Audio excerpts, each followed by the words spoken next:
Committee chairman says he's pressing hearings until sometime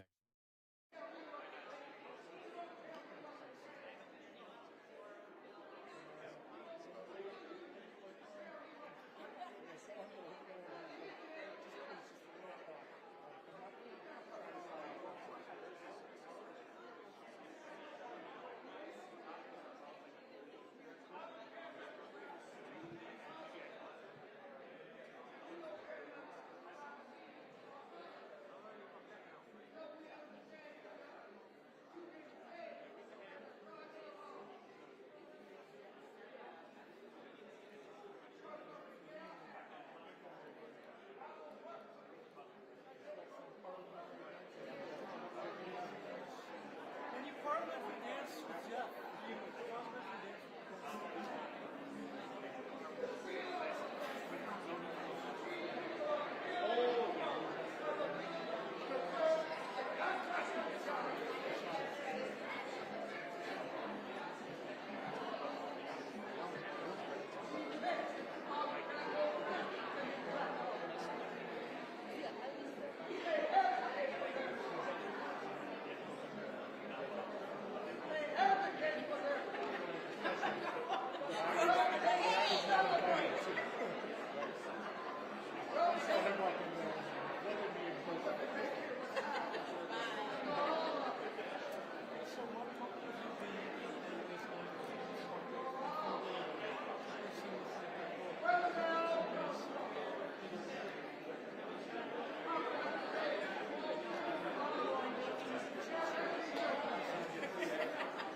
From Kenya, from Nigeria, bring them in and give them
Alderman Robinson.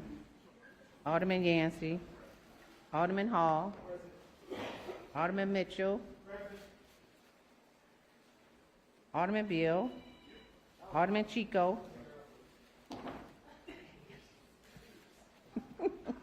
Alderman Lee. Alderman Ramirez. Alderman Quinn. Alderman Gutierrez. Alderman Lopez. Oh, you moved seats on me. Who are you, Alderman Lopez? Your favorite. Who's but you are my favorite, but who are you in costume today? I am from Mortal Kombat. Sub-Zero. Okay, Mortal Kombat, okay. Alderman Coleman. Alderman Moore. Alderman Curtis. Alderman O'Shea. Alderman Taylor. Alderman Rodriguez. Alderman Tabarez. Alderman Scott. Alderman Cicho Lopez. Alderman Fuentes. Alderman Irving. Alderman Talaferro. Alderman Cruz. Alderman Cardona. Vice Chairman Cardona. Alderman Wagaspack. Alderman Rodriguez Sanchez. Alderman Conway. Alderman Ramirez Rosa. Alderman Villegas. Alderman Mitz. Y'all switched up seats on me. Alderman Sposato. Alderman Nugent. Alderman Vasquez. Vice Chair Napolitano. Alderman Riley. Alderman Knudsen. Alderman Lawson. Alderman Gardner. Alderman Clay. Alderman Martin. Alderman, oh God, Manana Hoppenworth. I got it. Did I get it right? I got it. Okay. Alderman Haddon. Alderman Silverstein. Alderman Harris is present. Did anybody else come in the room since I started? Alderman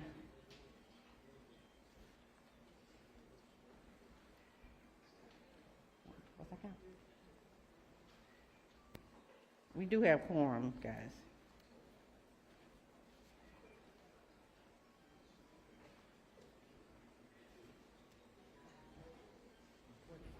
"44 members present." Can I get a, there are 44 minutes present, including myself. We have a quorum. Can I get a motion to allow Alderman Burnett and Alderman Mosley to attend this meeting by remote means? Okay, so moved by Alderman Fuentes. Alderman Burnett is allowed to, and Alderman Mosley are allowed to attend this meeting by remote means and will be added to the roll call and used to determine quorum.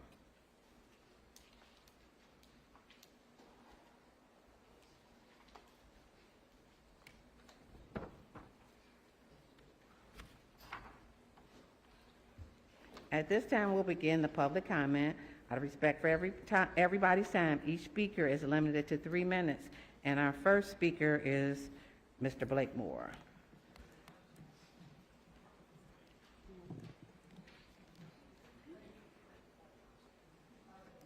So elated to see so many people are here. Most time when I come, I'm alone. I'm by myself. The seats are empty of men and women. You all, please don't be a pop-up. Show up. Immigration, legal, illegal, lawful, unlawful,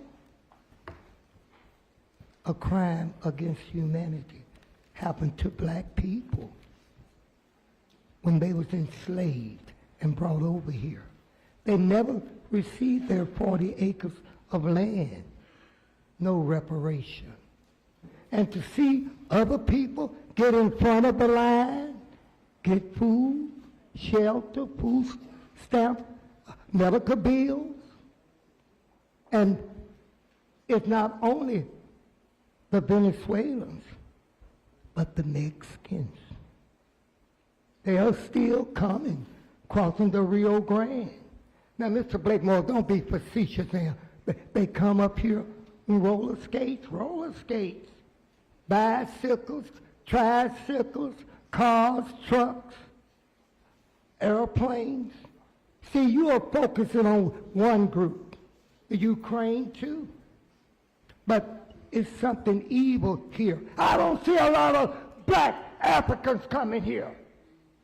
People from Haiti, when I looked at that movie, TV, down at the Rio Grande, I saw that big hairy white man with that whip, whipping them back. And then Biden getting a plane and flying them back to Port-au-Prince. That's the egregious act. These so-called illegals are not black. Very few blacks come from Ghana, Sierra Leone, Liberia, Nigeria. Why is that? Perhaps it's racism. What? Racism is still alive in America. And it's alive in the city of Chicago. And it's alive in the city council. Something is evil here. Something is corrupt here. Something happened to the black man's mind. On a plantation, the white man made an end. And we're going to purge ourselves of end. And we're going to become strong black men and women. We got to do it. And if we don't do it, nobody else going to do it. Thank you. Thank you.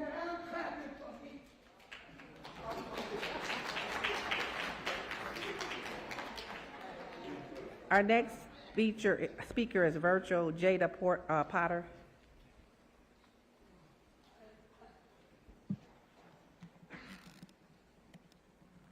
Hello, can you hear me? Yes. Okay. Hello, my name is Jada, and I'm a resident of the 5th Ward, here today remotely with the Jewish Council on Urban Affairs. I am here because I believe that housing is a human right. It is not by random chance that 68,000 of our neighbors here in Chicago have no place to call home, but a deliberate choice. Decades of corruption, redlining, and disinvestment promoted by aldermen in your seats have prioritized the profits of big developers and banks over the needs of ordinary people. And how has our city responded? By cutting back public services and replacing them with stopgap measures like homeless shelters. A temporary place to sleep, whether at a friend's or relative's house or in a shelter, is not housing. When I was younger, I often volunteered with my synagogue at a local homeless shelter in Minneapolis, St. Stephen's, cooking and serving food in a church basement. What I saw there was not a home. A home isn't a place where you have to leave at 6 a.m. in order to follow job prospects that seem to not even exist. Or a place that you don't know if you'll be able to return to for a meal or some rest at the end of a long day. A home isn't a place where you have to wait in line behind dozens of strangers for some random volunteers to serve you food on a plastic plate. It's not a place where you sleep among rows of bunk beds completely surrounded by people yet separated from your loved ones. People deserve more than this. This is why, over the past several months, I have invested my time in organizing, canvassing, and educating in support of Bring Chicago Home through the Jewish Council on Urban Affairs. Bring Chicago Home does not merely aim to shelter people, but to provide a place that one can call home. A home that is stable and long-term, a place that allows for autonomy and economic recovery, and a system backed by supportive services, all of which have proven to form a system that is 98% effective at retaining residents within the first year. Ultimately, City Council now faces a decision of priorities. Does our city continue to protect the interests of wealthy homeowners, real estate investors, and developers above all else, which has led to the situation in which we find ourselves today? Or does our city prioritize the basic humanitarian needs of its most vulnerable residents? Or, to phrase it another way, you listen to the Chicago Association of Realtors and a handful of real estate lobbyists in the audience today, hoping to protect their profit margins and spread disinformation? Or do you stand with the majority of Chicagoans who agree that it's time to bring Chicago home? I urge City Council to choose wisely. Thank you.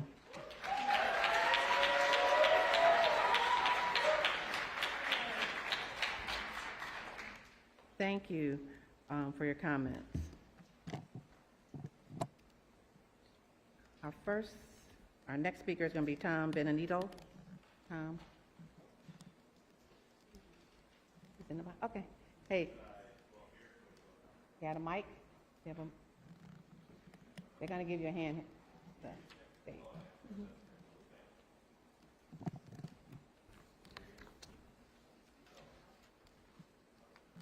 Is it on? There we go. There you go. Okay, great. Just give me one moment.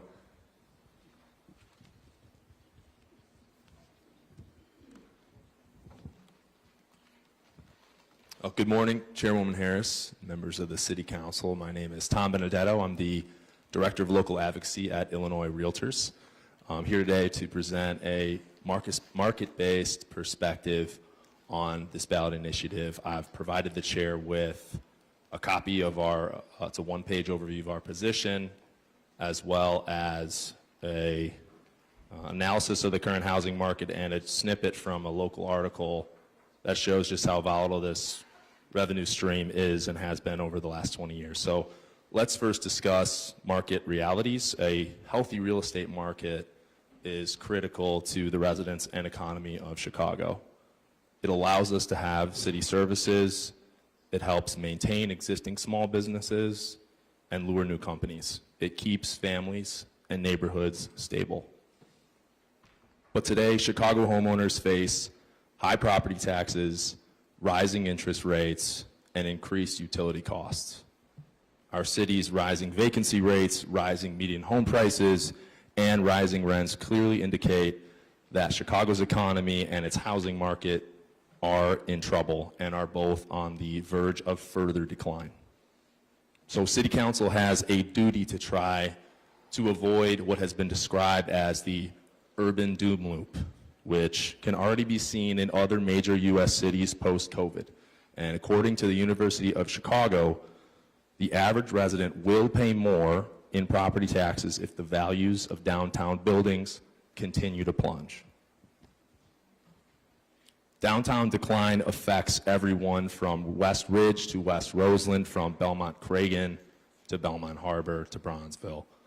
Homeowners and renters in the city will bear the burden of a net increase in taxes as a result, not see a tax cut as proponents claim.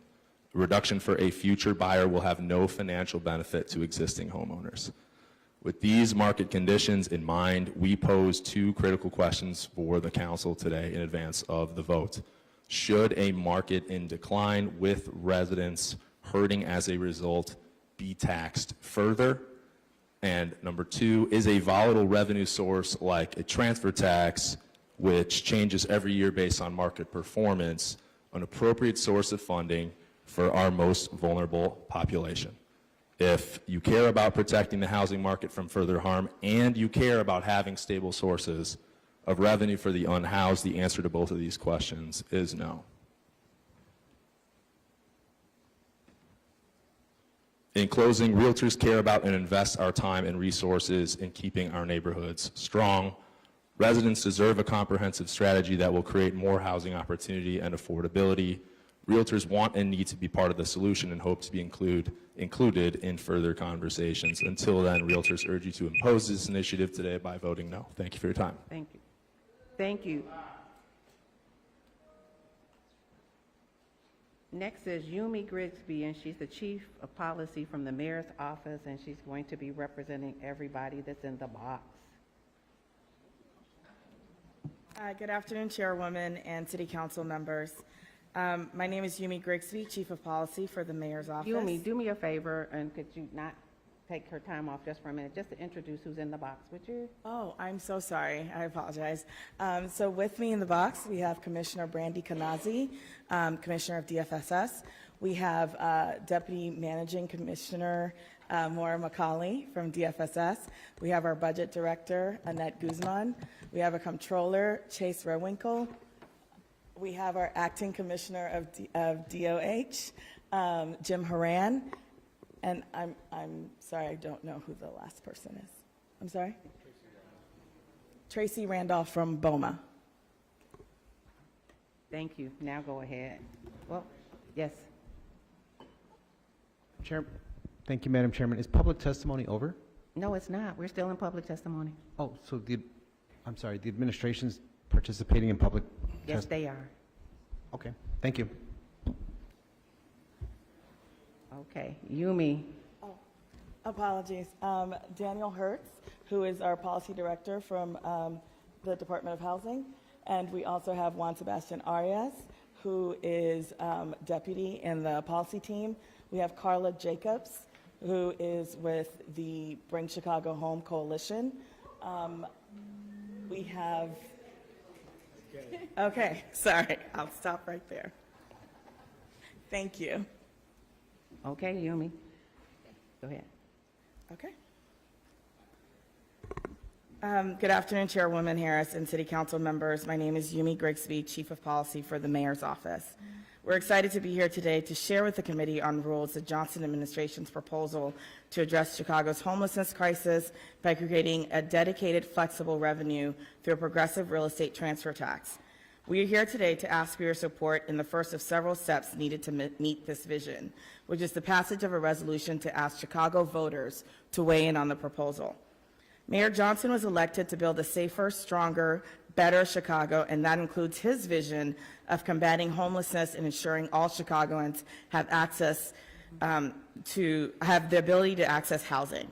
Currently, over 68,000 of our neighbors experience homelessness, both literal and doubled up. That includes over 17,000 CPS students. Also, that includes 70% of our homeless who are Black Chicagoans. While the city has made progress through recent investments, current resources are time-limited and overly rigid to address our city's needs. For example, federal resources sometimes do not meet the needs of our returning residents and those who are living doubled up. The mayor's Bring Chicago Home proposal would generate dedicated, flexible revenue by creating a three-tiered marginal progressive real estate tax, which includes a lower rate for nearly 96% of all property sales in Chicago, and which is designed to not impact the city's corporate fund. That means for 96% of homeowners in Chicago, they will experience this change as a tax cut. The solution to homelessness is prevention and housing, permanent supportive housing. Building permanent supportive housing would save us approximately $35,000 in emergency services per person over 2 years.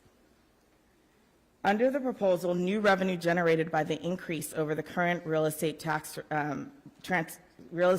tax rate would be placed into a special revenue fund for the sole purpose of addressing homelessness, with a priority of supporting an evidence-based housing-first approach through permanent supportive housing. City Council, of course, would have final approval through the budget process. An independent analysis was conducted by professors from the University of Chicago Harris School of Public Policy on the proposal as well, finding the proposal would more evenly distribute the real estate transfer tax burden across residential and commercial property sales, reducing the impact on owner-occupied properties and having minimal impacts on rent. As an example, the real estate transfer tax is a one-time transfer tax that only applies at the point of sale. It would not create ongoing recurring increases in builder owners' operational costs, like, say, a property tax. Even if the full real estate transfer tax increase is passed on to tenants, if we look at 2021, rents would have risen less than $2 per month on a $1,300 per month apartment. So in essence, we're asking you to take this to the voters of Chicago to decide. Thank you.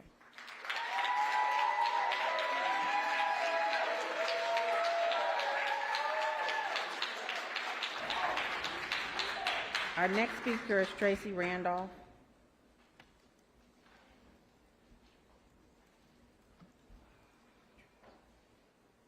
Tracy, you're the next speaker.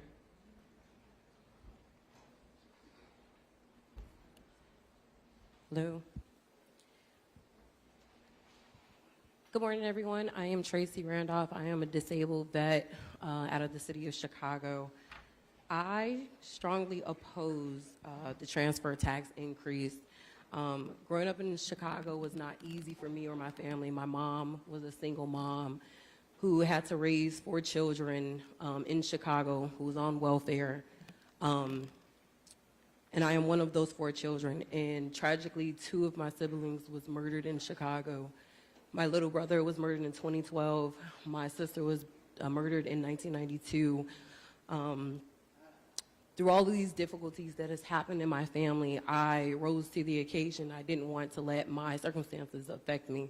And I enlisted in the Army, served 6 years, got out, and am now a disabled vet. I own a property in Bronzeville, Chicago, and that was such an amazing thing to actually do what nobody else in my family did. And to have that property was such a struggle of like getting financed and going through the whole entire progress of maintaining that property. And to see that there's a transfer tax that's going to affect me, and I live in Bronzeville, and there's so many developments happening, and my property value has gone up substantially. And that should be a blessing, but that actually hinder me as I go forward and I want to invest in other properties, because if I had sold this property, it was kind of insulting. Somebody said, oh, that tax won't affect you. It absolutely will. $30,000, like when we did the numbers and stuff, is about roughly around $30,000, if not a little bit more. How that affects if I wanted to go into the next property and wanted to continue to invest, that cuts deeply into me, since based off I had to start out with loans to get this, and then to go even further to do renovations. And for my tenants, you know, I have a standard with my tenants. I wouldn't have them live somewhere that I wouldn't want to live. And of course, I wouldn't want to raise rents, but I have to in order to maintain that property. And it's even cutting me out of even certain areas. If I wanted to invest, I couldn't reinvest in Bronzeville because I can't afford it. And to move further, and as a real estate agent as well, and I also represent the MBOA, if I forgot to say that as well. So I'm also a licensed real estate agent on the commercial side. To see the things that are affecting our downtown market, to affecting our cities and our residential places, this will strongly affect each and every one of us, and so many other African Americans that are trying to do something different in their communities, in our neighborhoods, and we're being pushed out. And it's so difficult to see that this is another place where I have to hit a brick road, and I want to get further into this. I want to do more in my communities, but how can I do that if this transfer tax is going to take even more? So now I can't really invest in multifamily. I got to go to single family homes, and if that's even possible. So I strongly oppose. Thank you. Our next speaker is Dominique Chu.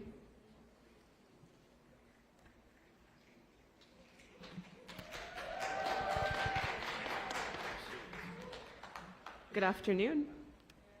My name is Dominique Chu. I'm here representing AIDS Foundation Chicago.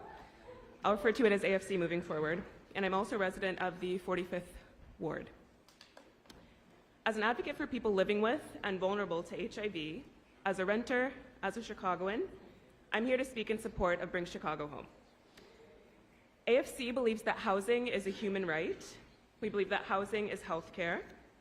And we have seen and we have data to prove that housing is the best intervention we have to stop the transmission of HIV and to ensure that people living with HIV can live their healthiest lives. Thanks to programs like the Flexible Housing Pool, thanks to the tireless work of our direct service and case management teams, Chicagoans living with and vulnerable to HIV and other chronic health conditions are not just able to navigate complex housing systems, but also receive the wraparound services needed to create long-term stability, which is the most effective solution to ending homelessness for families and individuals. And this is the basis of Bring Chicago Home. I understand that there are many questions about BCH's impact on renters. As a renter, I'm here to tell you we will not be impacted by Bring Chicago Home. To be clear, BCH is not a property tax. It is a one-time tax on a property when it is sold. The fear-mongering you're hearing from the real estate lobby is dishonest. They're lying to you. And for years, large corporations and management companies have been raising rents when they buy a property. If your rent goes up, it will not be because of Bring Chicago Home. It's because of the money-hungry, wealthiest of wealthy Chicagoans refusing to pay their fair share.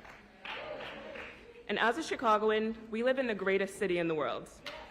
What makes Chicago amazing is that we care for each other and we love our city. And on this snowy day, when we have fellow Chicagoans forced to sleep in the streets, I urge everyone to join us in supporting Bring Chicago Home as a responsible plan to end homelessness in our city.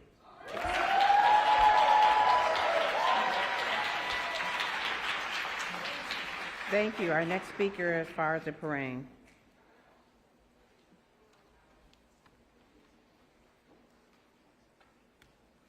Can you hear me? Oh, perfect. Thank you, everyone. Thank you, Madam Chair. I'm Farzan Prang. I'm the Executive Director of Bulma Chicago. We are the city's trade association for all of our downtown, essentially all of our downtown high-rise office buildings. We don't do any residential. So I had a presentation prepared. I was going to talk to you about the state of the office industry. I'm going to assume that you've all read a paper in the last year and just take for granted that everybody realizes we're in a crisis of our own in downtown Chicago in the office industry. We've got about 16 Willis Towers worth of empty, unleased space in our downtown, and anything from 40 to 80% losses in value, again, in these office buildings that are investments in Chicago. So our challenge with this proposed funding stream, nobody contests that we have a housing crisis, we have a migrant crisis, we have a homelessness crisis. Our challenge with this proposed funding stream is that you're adopting a rhetoric about mansions and excess and sort of a moral, let's punish quote-unquote rich people, that doesn't apply to office buildings. Office buildings are not mansions, they're not people, they're economic activity. The core function of our industry is to go recruit investment from across the world to Chicago, and that investment directly goes to a union-dominated industry, top to bottom. Everybody in our buildings, except for the property manager, are unionized. Everybody that builds the buildings are unionized. Everybody that maintains the buildings are all union. They also go to heavily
All right, good afternoon. Give us a second, and we'll get everybody set up, okay? It's a full choir.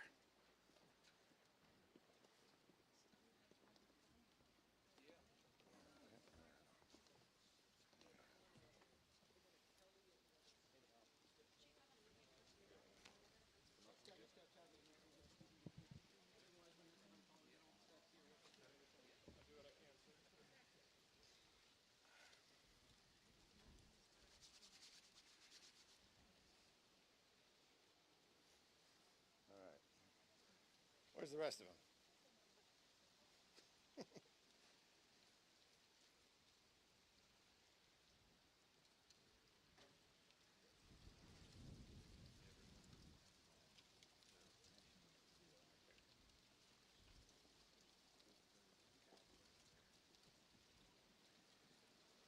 But also for our witnesses today, Jeff Rosen and Richard Donahue. When it became clear that neither Mr. Rosen nor Mr. Donahue would sign this letter, President Trump's plan necessarily changed. As you will hear today, Donald Trump offered Mr. Clark the job of acting Attorney General, replacing Mr. Rosen, with the understanding that Clark would send this letter to Georgia and other states and take other actions the President requested. One other point. Millions of Americans have seen the testimony of Attorney General Barr before this committee.